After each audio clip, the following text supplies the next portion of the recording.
Bonjour à toutes et à tous, c'est Hermès, j'espère que vous allez bien. On se retrouve pour un nouveau numéro des Chroniques d'Hermès. Vous pouvez retrouver ce contenu de vulgarisation de la blockchain, des NFT et des crypto-monnaies tous les lundis sur la radio locale Divergence à 10h50 et à 17h40. Également disponible sur YouTube et sur la plateforme Spotify. Si ce contenu vous plaît, n'hésitez pas à le partager à vos proches. Je vous souhaite de passer un agréable moment. Ciao. J'ai l'impression qu'il y a un gros coup dans l'air. Ton unique responsabilité, c'est de mettre du pain sur la table.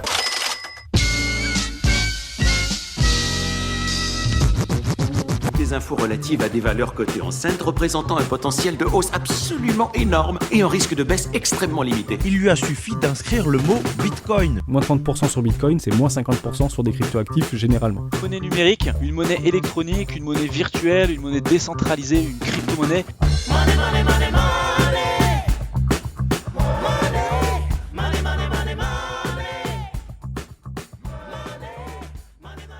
Entre argent magique et monnaie diabolique, la frontière semble bien mince. Alors que l'un est idéologique, l'autre est d'abord une écriture mathématique. Inutile de compter les zéros ou de supprimer la virgule, car personne ne soulèvera cette grossière erreur complètement ridicule. C'est aujourd'hui devenu une habitude. Si le papier a un prix, c'est loin d'être le cas pour nos lignes de crédit. Si jadis il fallait montrer patte blanche, aujourd'hui il faut d'abord appartenir à une certaine tranche. Carte de crédit, crédit conso, conso IMO ou reverso, si vous avez une envie hors de prix, votre ami crédit vous l'offrira illico. Est-ce donc cela que l'on nomme argent magique ? Il n'en est rien, car ceux qui en profitent ne sont pas des travailleurs atypiques, mais surtout des créanciers qui ont tout et à portée de clic.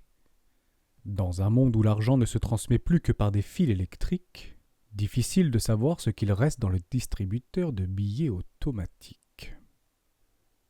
D'abord une croissance constante qui semble presque académique, puis une crise qui plonge le monde dans une utopie avant tout politique. D'une faillite quasi inscrite, voilà qu'on nous sort un quoi qu'il en coûte franchement héroïque.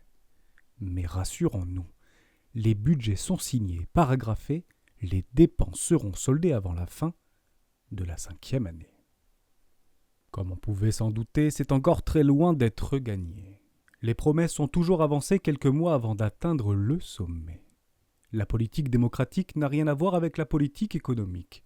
Simple question de timing qui ne colle pas toujours avec des annonces déjà proscrites.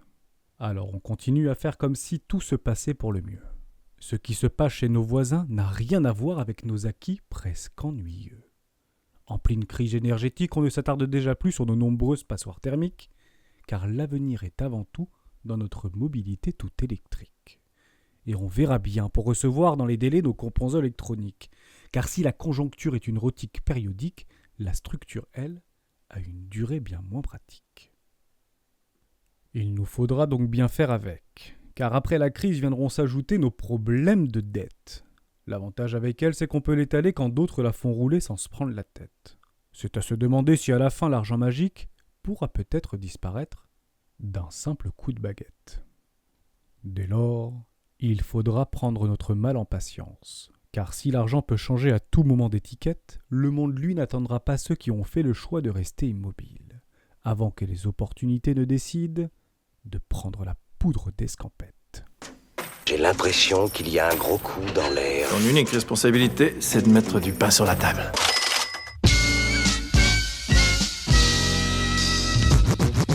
Des infos relatives à des valeurs cotées en scène représentant un potentiel de hausse absolument énorme et un risque de baisse extrêmement limité. Il lui a suffi d'inscrire le mot Bitcoin. Moins 30% sur Bitcoin, c'est moins 50% sur des cryptoactifs généralement. Une monnaie numérique, une monnaie électronique, une monnaie virtuelle, une monnaie décentralisée, une crypto-monnaie.